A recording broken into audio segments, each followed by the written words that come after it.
Olá pessoal, meu nome é João Paulo, eu sou professor da disciplina de tópicos de bioética e a gente vai começar a falar sobre um tema inicial da nossa disciplina, moral e ética, bioética principialista e bioética de intervenção. Eu estou gravando essa aula aqui por conta de alguns dos alunos que iniciaram a disciplina nas últimas semanas, né, eles perderam as primeiras aulas e como eu não encontrei a possibilidade de marcar uma sala para a gente conseguir fazer essa reposição pessoalmente, eu estou gravando esse vídeo para facilitar para vocês aí. Bom que serve também para os outros alunos que queiram revisar essa aula inicial. Bom, o objetivo é apresentar para vocês inicialmente algumas diferenças fundamentais entre moral e ética e também abordar um pouco sobre o histórico da bioética e a bioética principialista, principalmente. Bom, as diferenças entre moral e ética elas são um pouco tênues, assim. Alguns textos, inclusive, usam essas duas palavras como sinônimos, mas que na verdade não são. Alguns textos também, alguns autores, eles já deixam bem delineado, bem delimitado o conceito de cada uma dessas palavras quando eles vão escrever alguma coisa relacionada a esse conteúdo de moral e ética. Então o autor já delimita tudo que ele quer restringir para o conceito de cada uma delas no texto e aquilo fica valendo para aquele texto. Mas, de uma forma geral, é, essas duas palavras elas estão relacionadas à pergunta básica de como a gente deve agir. Ou regras de conduta, né, como as pessoas devem se comportar na sociedade, o que elas devem ou não fazer. É, e isso fica ligado diretamente há três perguntas principais que, quando respondidas, elas se tornam um lugar confortável de estar dentro das suas ações, né, que você vai fazer. Que é o posso, devo e o quero.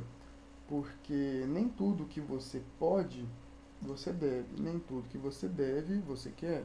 E nem tudo que você quer, você pode. Então, quando você consegue encontrar um lugar de ação confortável dentro desses três verbos básicos, aí você tem uma forma de agir, né, que vai ser confortável para você quanto para a sociedade. Você não vai criar nenhum tipo de conflito, nem contigo, nem com os demais.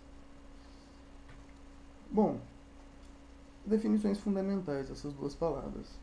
Tem aqui moral e ética.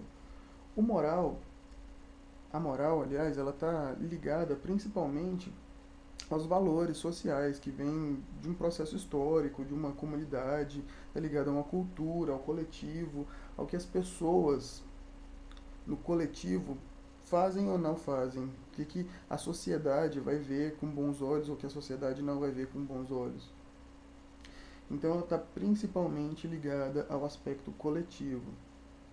São os valores sociais vindos de diversas fontes, por exemplo, a religião, a cultura, é, as normas estabelecidas por um grupo de pessoas, por uma maioria que tem alguns valores específicos, e quando aquilo se expande para toda uma comunidade, aquilo acaba se tornando um parâmetro de conduta moral. A ética, de outra forma, ela é uma visão pessoal. Alguns autores dizem que a ética é a ciência da moral. Então a ética ela está respaldada como uma ação mais individual, é uma reflexão filosófica que a própria pessoa faz, que as pessoas fazem a respeito do fenômeno social, né, de como é que a moral vai funcionar. Porque não necessariamente uma postura que é moral dentro de uma sociedade, ela vai satisfazer a todos. E quando uma pessoa começa a questionar, por exemplo, uma certa norma de conduta que é respaldada dentro da moral por uma sociedade, ela está exercendo uma reflexão a respeito daquela moral, a respeito daquele valor, principalmente. E ela pode contestar aquilo, né? Então a ética é uma coisa individual, a ética é reflexão filosófica a respeito da moral, a ética cada um vai ter os seus próprios parâmetros éticos. Então, uma pessoa, por exemplo, ela nunca vai agir contra a sua ética própria, já que a ética é dela, ela nunca vai agir contra a ética dela, mas ela pode agir contra a moral de uma sociedade. Então, quando uma pessoa faz isso, ela vai ser uma pessoa imoral, porque ela está contra os valores sociais. Mas ela pode ser antiética para você. Uma pessoa pode ser antiética de acordo com seus parâmetros éticos. Para mim, uma certa ação é ética e o oposto dela é uma ação antiética, mas para outra pessoa pode ser exatamente o contrário. Então, sob a minha perspectiva, aquela pessoa pode estar agindo de uma forma antiética, mas a perspectiva dela, ela nunca vai agir de uma forma antiética, porque para ela aquilo é uma coisa ética. Por exemplo, é... bom, basicamente isso. Um fato, um caso bem famoso aconteceu nos Estados Unidos. O pessoal gosta bastante de usar esse fato aqui como exemplo para mostrar umas diferenças entre moral e ética, que é o caso da Rosa Parks. Algumas décadas atrás, nos Estados Unidos, os negros eram proibidos de permanecer sentados num banco no transporte público caso tivesse um branco de pé. Então o negro deveria se levantar para dar lugar para o branco sentar. Bom, essa senhora aqui, a Rosa Parks, ela era uma costureira, uma mulher simples, e ela questionou essa norma social que era estabelecida lá na legislação, inclusive. E ela cometeu um crime, né, já que a legislação é, caracterizava o ato de negar-se levantar, um negro negar-se levantar para dar lugar para um branco como uma atitude ilícita, então ela foi considerada uma criminosa e foi presa, inclusive. Contudo, ela, na sua individualidade, ela refletiu sobre aquela norma e viu que aquilo para ela era uma coisa extremamente absurda, né? Um negro ter que dar lugar para um branco sentar. E de fato, hoje as pessoas reconhecem isso. Mas na época a visão coletiva era assim. Era uma sociedade extremamente racista. Não que não sejamos racistas hoje em dia, não que as pessoas ainda não cometam atos de racismo hoje em dia, mas a coisa era pior no passado. Bom, a Rosa Parks foi presa, né, ela questionou um parâmetro de conduta social e exercendo uma reflexão ética a respeito daquilo, e ela chegou à conclusão de que aquilo para ela era uma atitude absurda na ética dela, na perspectiva ética dela, aquilo era uma coisa antiética, aquela legislação que existia. E ela peitou aquilo, né? Foi de cara e falou: não, não vou me levantar. Bom, as pessoas hoje reconheceram que ela era uma mulher, né, visionária, que ela conseguiu, a partir da sua ação, da sua reflexão ética e da sua ação, conseguiu levar aquilo para frente. E aqui tem uma foto do Barack Obama homenageando a Rosa Parks, né, que na época chegou a ter sido presa. Bom, então, de uma forma bem simples, né, tá, eu sei que é bem rápido essa revisão que a gente está fazendo aqui, mas de uma forma bem simples, a moral e a ética elas podem se distinguir principalmente nesse aspecto de ser a moral ser uma coisa coletiva, uma visão social coletiva, e a ética ser uma visão individual, né, a respeito daquilo. É uma reflexão. A ética é a ciência da moral. A ética é que vai refletir sobre a moral, colocando lá os seus próprios critérios de justiça, de razoabilidade, porque nem sempre, por exemplo, os parâmetros morais eles são justos. Nem sempre, por exemplo, a legislação é justa, mas com o uso da reflexão ética a gente consegue obter, né, uma ascensão da nossa própria consciência a respeito disso, a respeito desses princípios que a gente vai analisar. Isso é incumbência da ética. Bom, mas e a bioética, que é o tema principal da nossa disciplina? Bom, a bioética nada mais é do que a ética aplicada às ciências biológicas e da saúde. É fazer essa reflexão a respeito das ações e principalmente dos dilemas e conflitos que possam surgir entre diferentes valores dentro da área da biologia e da ciência da saúde de uma forma geral. Bom, e por que a gente deve estudar bioética? No Nossa Fantástico. reportagem especial de hoje é uma denúncia muito importante na área da saúde. Já imaginou médicos que mandam fazer cirurgias de próteses sem necessidade, só para ganhar comissão sobre o preço desses implantes? Ou então gastar muito mais material do que o necessário, também para faturar um dinheiro por fora. Esses golpes milionários dados pela máfia das próteses são tema da reportagem de Giovanni Grisotti, que você vai ver agora.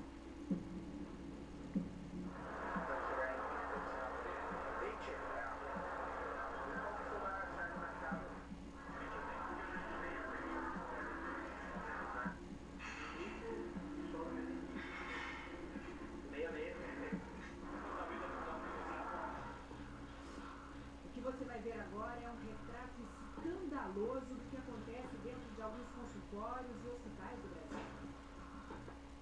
O Fantástico investigou durante 3 meses um esquema que transforma a saúde do país em um balcão de negócios.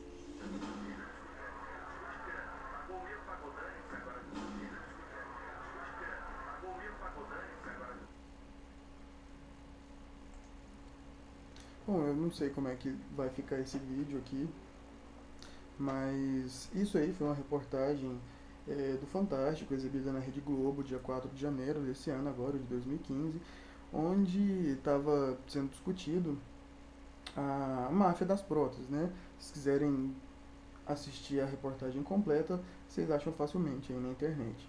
Bom, mas o que eu gostaria de ressaltar é essa fala aqui dessa pessoa que foi gravada lá na reportagem pelo programa Fantástico. Bom, ele não discute ética, discute grana. Bom, é aí que a gente vê a importância da nossa disciplina aqui. A gente precisa traçar parâmetros da nossa própria conduta, né? E pensar como é que vai ser a nossa ação como profissional. Vocês estão começando o curso agora, vocês são alunos de início de curso, e esse é um bom momento para a gente refletir sobre essa prática, esse exercício da profissão. E vocês podem começar a pensar isso a partir de agora, porque vocês vão fazer várias disciplinas aí à frente, vocês vão talvez encontrar alguns dilemas pessoais, né, nessa empreitada de vocês. E essa discussão, ela é extremamente relevante. Bom, não dá para eu ensinar ética para vocês. Como a gente acabou de discutir, a ética é uma coisa individual. O objetivo da disciplina é exatamente abordar alguns temas que vão auxiliar vocês no entendimento pessoal, né, e na construção individual a respeito disso, dentro de cada um de vocês. Então, o nosso objetivo é esse, é discutir algumas coisas. E para isso a gente vai usar uma série de recursos no decorrer do semestre.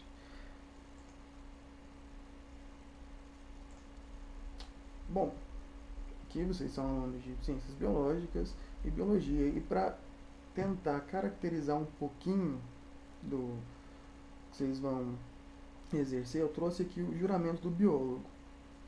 Então é curtinho e bem simples.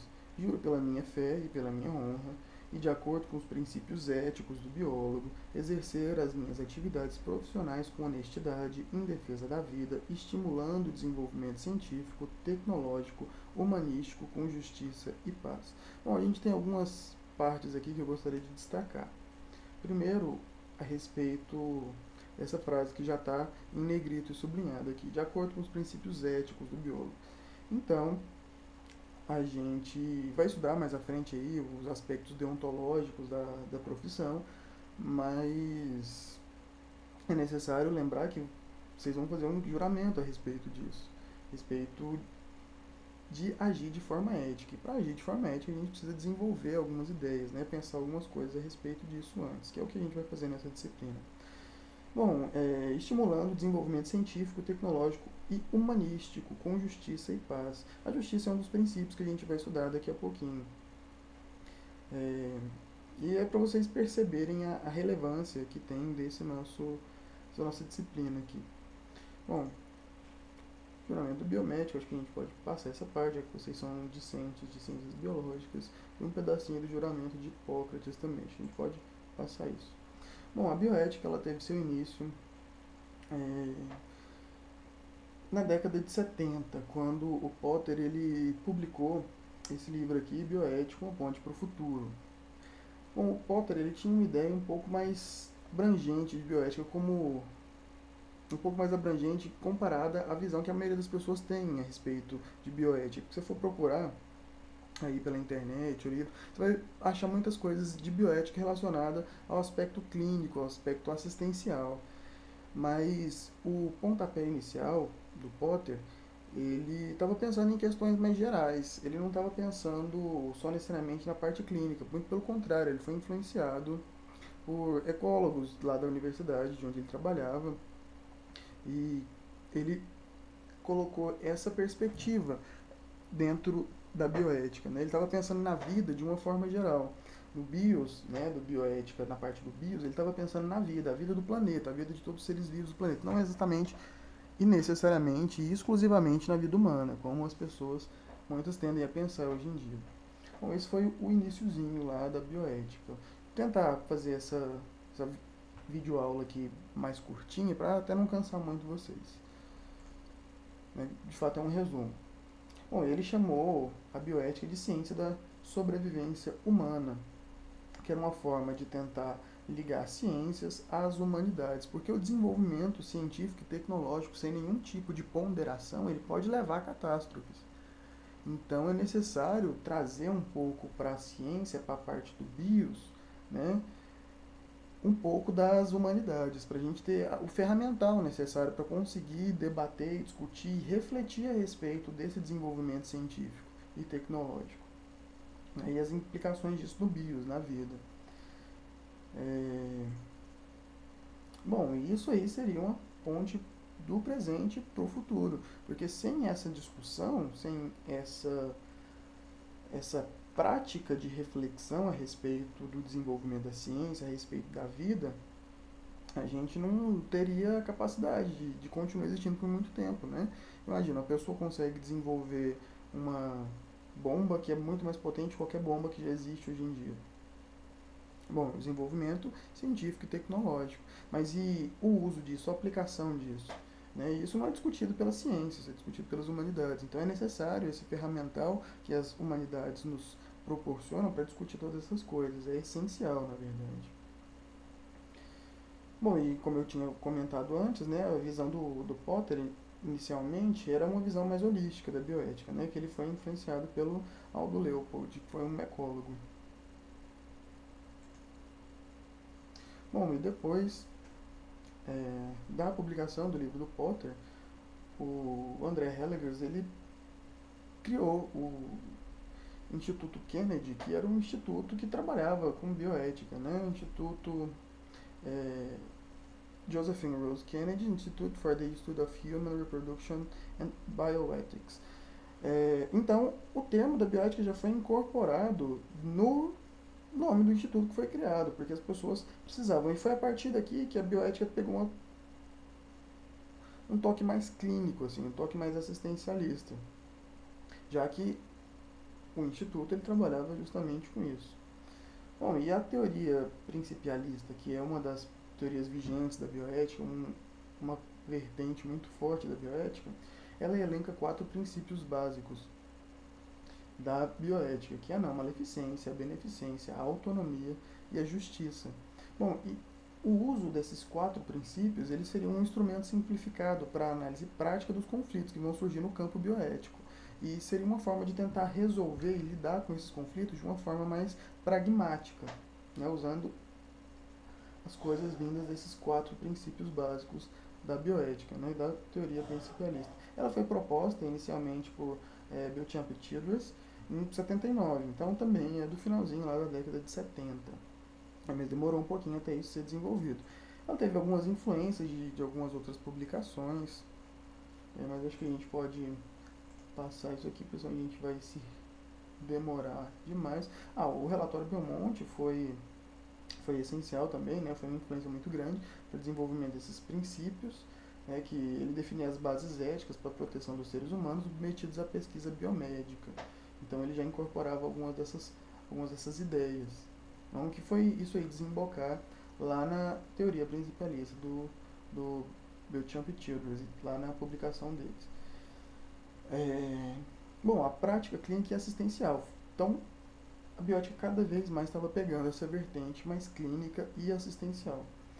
De acordo com eles aqui, os autores da teoria principialista, o ponto de partida para orientar qualquer discussão ética deve ser a análise dessas 4 condições, de como elas podem ser melhor respeitadas em cada caso. Então eles também já previam um estudo individual de cada de cada caso, de cada conflito, de cada dilema. Bom, agora a gente vai passar por cada um desses princípios de uma maneira bem rápida para trazer uma ideia mais básica para vocês a respeito disso. E vamos lá então. O princípio da não maleficência. O princípio da não maleficência ele tem a base de não causar ou provocar dano a qualquer pessoa, né? Lá vem do primum non nocere, que é para primar, para não fazer o dano, para não cometer o dano. Bom, e ele pressupõe que na tomada de decisão de uma determinada ação tem que ser ponderado o risco e o potencial benefício. E a ação só vale a pena ser executada se o risco for menor que o potencial benefício. Por exemplo, você vai no médico lá e o médico te passa alguns exames para fazer porque você está com suspeita de uma doença. Beleza, e você vai fazer esses exames, você vai precisar fazer uma punção aqui para tirar, para coletar um pouco de sangue. Você corre o risco de, durante essa coleta, a pessoa errar sua veia, te machucar e acontecer uma coisa bem ruim aqui com o seu braço. Você vai ter uma pequena hemorragia e tudo, mas o risco de acontecer isso é baixo, comparado ao potencial benefício do diagnóstico dessa doença, né? E futuramente fazer um tratamento, se for uma doença muito grave, por exemplo. Então, o risco, nesse caso, você corre o risco, é claro, de acontecer algum problema durante a coleta do sangue e acontecer isso aqui, alguma coisa parecida com isso com você. Mas o potencial benefício, ele suplanta esse risco. Esse risco é mínimo de acontecer isso, né? Não coloca em risco a sua vida, por exemplo. E os potenciais benefícios são bem grandes. Bom, a beneficência, ela não é exatamente a mesma coisa que a não maleficência, são coisas diferentes, são coisas distintas.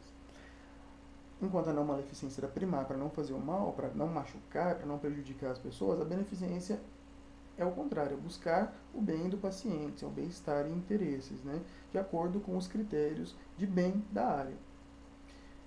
E isso aqui precisa ser respeitado tanto na assistência ou na pesquisa científica, é claro. Mas percebam que até agora continua naquela vertente bem clínica e vertente assistencialista, né? Já que todos esses exemplos aqui que trazem lá da teoria principialista eles estão ligados a esse aspecto. Bom, então é primar para fazer o bem na área, o princípio da beneficência. De uma forma bem simples é isso. Tanto na assistência médica como na pesquisa científica. O princípio da autonomia. Esse princípio aqui é bem importante, já que leva em consideração a autodeterminação da pessoa e a sua capacidade de decidir o que é melhor para si própria.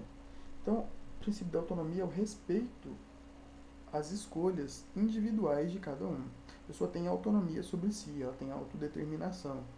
E ela fundamenta-se na dignidade da pessoa humana, que é o que a gente vai ver nas próximas aulas. A gente vai ter gastar um tempinho aí, demandar um tempinho a respeito disso aqui, dignidade da pessoa humana.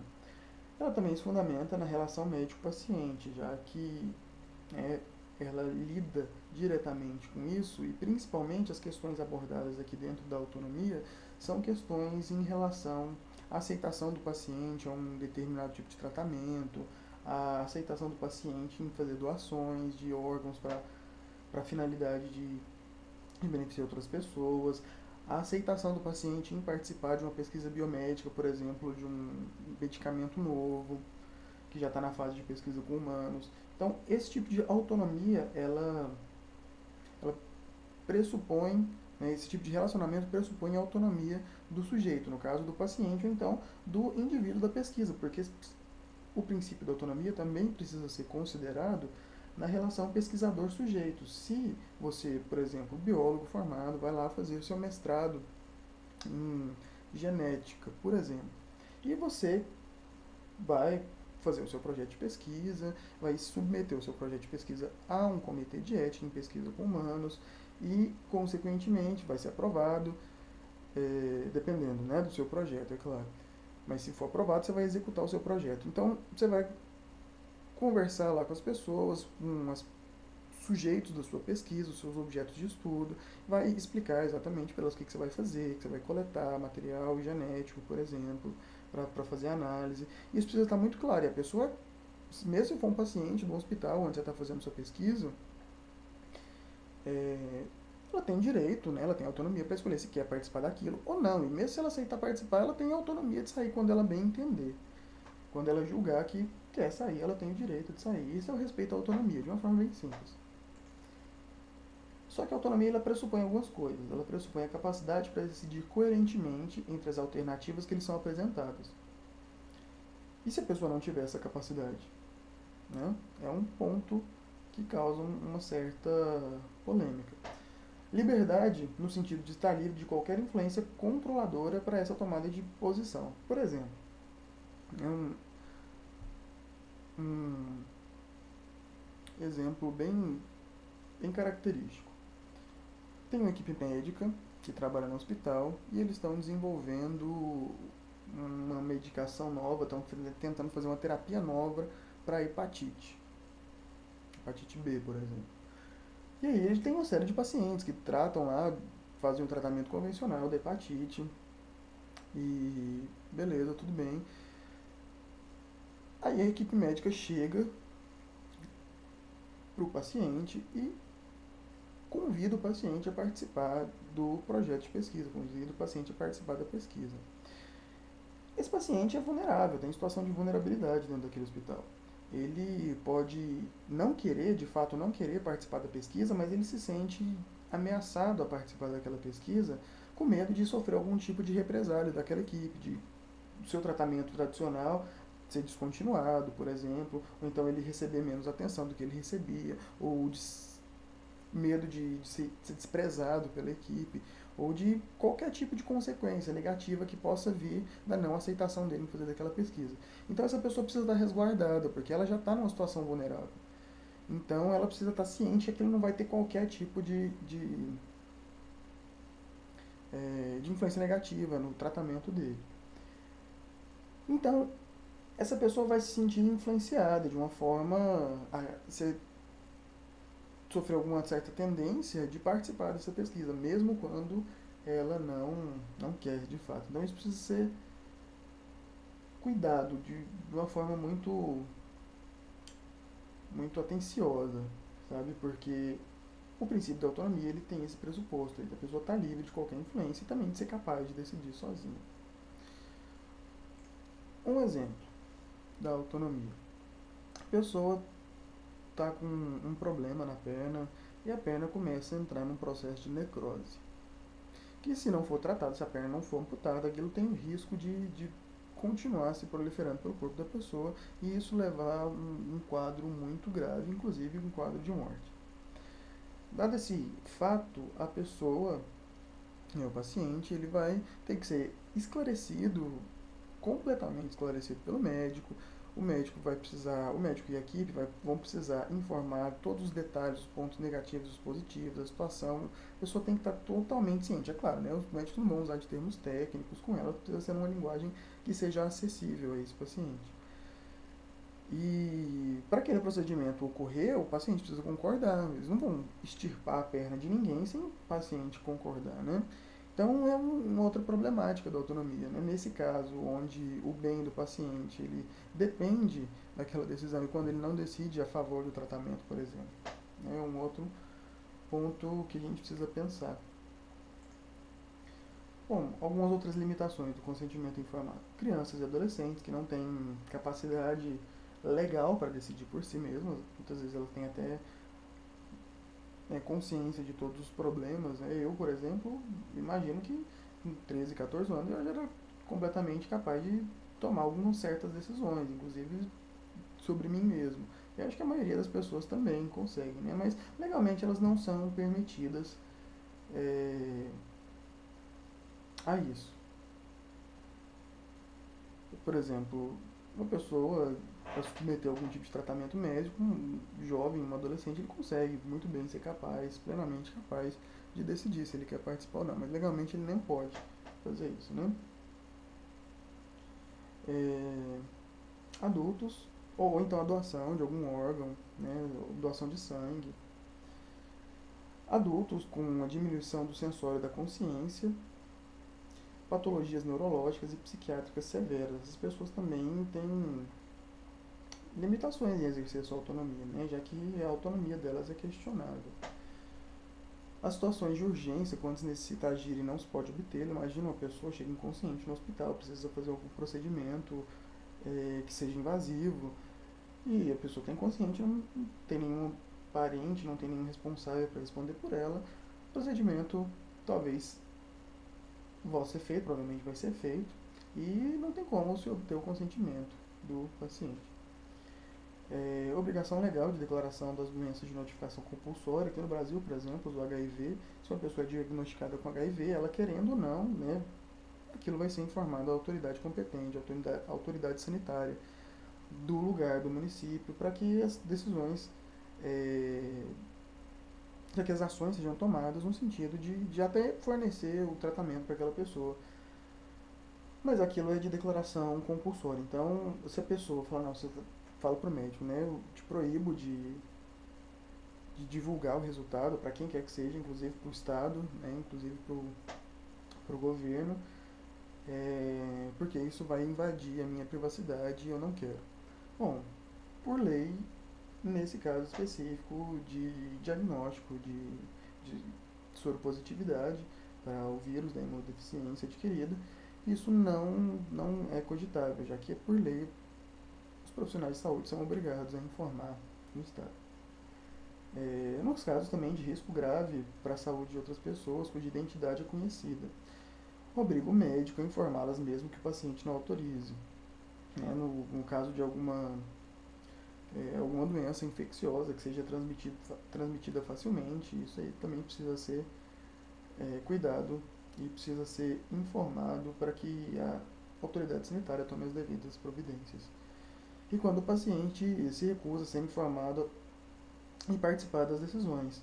Por exemplo, uma pessoa chega no médico, o médico coloca uma situação um pouco delicada para ela resolver a respeito de algum tipo de tratamento, por exemplo, e a pessoa simplesmente vira para o médico e fala, não, resolve você, decide você, porque eu sei que é o médico e eu não sou médico, eu não sou profissional, não tenho informação necessária para decidir a respeito disso, eu quero que você decida por mim. Aí a pessoa se recusa a participar da decisão a respeito dela mesma, né, a respeito da sua própria situação. Isso aí também é um pouco problemático e limita esse consentimento informado, livre e esclarecido dessa pessoa.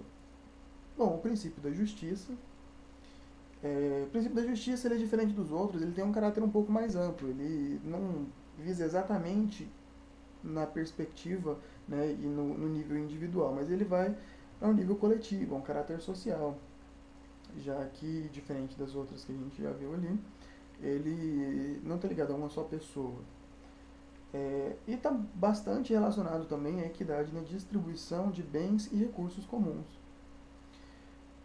Isso aí tem alguns tópicos aqui que são interessantes a gente ver, né, que são alguns princípios de justiça que são adotados. Alguns diferentes princípios de justiça nessa partição aqui de bens e recursos. Para cada um, uma igual porção. Para cada um, de acordo com a sua necessidade. Para cada um, de acordo com o seu esforço. Aqui a gente vê implícito a equidade, né? A diferença da justiça, temos a equidade também. Para cada um, de acordo com a sua necessidade. Para cada um, de acordo com o seu esforço, né? A meritocracia também vista aqui no para cada um, de acordo com o seu mérito. Também para cada um de acordo com a sua contribuição, para cada um de acordo com as regras de livre mercado. Então, a gente tem vários conceitos aqui de distribuição de bens e recursos aplicáveis nesse âmbito da justiça. E dependendo de quem vai aplicar e por quem e em qual situação, isso aqui pode ser decidido. Um exemplo que eu trouxe aqui foi algumas filas aqui em hospitais públicos. É claro que o SUS ele não se limita às filas, né? Tem vários programas do governo que são submetidos ao SUS, que são executados pelo SUS, que são extremamente eficientes. Por exemplo, o combate a endemias no país, de responsabilidade do SUS. A Anvisa é um órgão do SUS.